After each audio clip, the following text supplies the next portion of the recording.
किया गया। जीएसटी की टीम ने गिरफ्तार किया है और पीयूष जैन की अदालत में आज पेशी होगी।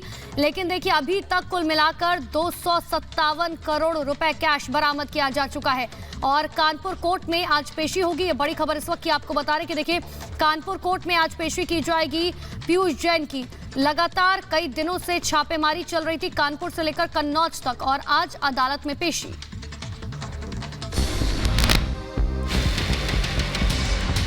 जो लोग 5 साल पहले सत्ता से बाहर जनता के द्वारा कर दिए गए हैं, आज भी उनकी दीवारों से सैकड़ों करोड़ रुपए के नोट निकल रहे हैं। काले धन के कितने कुबेर, कानपुर से कन्नौज तक काला खजाना, काले धन के ठिकाने कितने तहखाने। इत्र कारोबारी पीयूष जैन को कल आखिरकार गिरफ्तार कर लिया गया। पीयूष जैन के यहां छठे दिन भी डीजीजीआई की टीम और इनकम टैक्स की टीम की कार्रवाई जारी है। अब तक इस कार्रवाई में 257 करोड़ कैश बरामद हो चुका है। इस मामले में पीयूष जैन को जीएसटी की टीम ने कल गिरफ्तार किया, जिसके बाद आज उन्हें कानपुर कोर्ट में पेश किया जाएगा। घर से मिले कैश पर पीयूष जैन का दावा है कि उन्होंने 400 किलो पुश्तैनी सोना बेचा था, जिससे ये रकम उन्हें हासिल हुई थी। लेकिन अब तक इस सफाई पर सबूत के नाम पर पीयूष जैन जांच अधिकारियों को कुछ दे नहीं पाए हैं। सूत्रों के मुताबिक जांच एजेंसियों के रडार पर पीयूष जैन से जुड़े 4 कारोबारी भी हैं। इसके अलावा 2 हवाला ऑपरेटर भी जांच के घेरे में हैं। जांच एजेंसी पीयूष जैन के कन्नौज स्थित 3 घरों में कैश और उससे जुड़े दस्तावेजों को खंगाल रही है। बताया जा रहा है कि कन्नौज में कारोबारी के ठिकानों से छापेमारी के दौरान जांच टीम ने 8 बोरे में कैश बरामद किया है। इत्र कारोबारी पीयूष जैन के कानपुर वाले घर के बाद अब कन्नौज वाले घर और दफ्तर के साथ साथ गोदाम पर भी छापेमारी हो रही है। तो ये बात भी सामने आ रही है कि नोटों के बंडल छिपाने के लिए तहखाने तक बनाए गए हैं।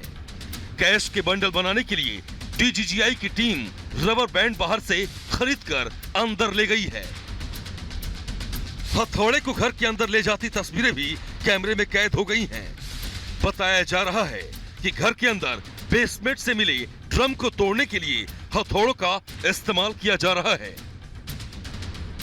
कार्रवाई के दौरान ये बात भी सामने आई है कि एक गोदाम में तहखाने तक बनाए गए हैं, जिसमें करोड़ों का खजाना छिपा हो सकता है। कानपुर में इत्र व्यापारी पीयूष जैन के घर डीजीजीआई की छापेमारी अब कन्नौज में भी जारी है। आपको बता दें, जिस तरह से कानपुर में डीजीजीआई की छापेमारी में तकरीबन 177 करोड़ से ज़्यादा की रकम नकद बरामद हुई थी, उसके बाद से ही इनके कन्नौज स्थित 4 और ठिकानों पर लगातार रेड चल रही है। 50 घंटों से ऊपर ये रेड कन्नौज में हो चुकी है। अब तक जो अधिकारी हैं उनका ये मानना है कि जो इनके दीवालें हैं, यहाँ पर जो ज़मीन के नीचे तहखाने हैं, हर उन जगहों से नकद मिलता जा रहा है। डीजीजीआई की टीम जहां काली कमाई की निगरानी कर रही है, वहीं पूरे मामले पर सियासत भी हावी हो गई है। योगी आदित्यनाथ ने पूर्व की अखिलेश सरकार पर निशाना साधते हुए कहा है कि 2017 से पहले की भ्रष्ट कमाई अब दीवारों से निकल रही है। जो लोग 5 साल पहले सत्ता से बाहर जनता के द्वारा कर दिए गए हैं, आज भी उनकी दीवारों से सैकड़ों करोड़ रुपए के नोट निकल रहे हैं। भाइयों बहनों, ये नोट खेत में पैदा नहीं हुए हैं। बीजेपी और योगी के वार पर अखिलेश यादव ने पलटवार किया है। यूपी के माननीय सत्ताधारी कह रहे हैं कि जो सत्ता से दूर हैं, उसके पास पैसे कहां से आए। इसका मतलब साफ है कि बीजेपी मानती है कि सत्ता में रहने पर वो भ्रष्टाचार से पैसे कमाती है।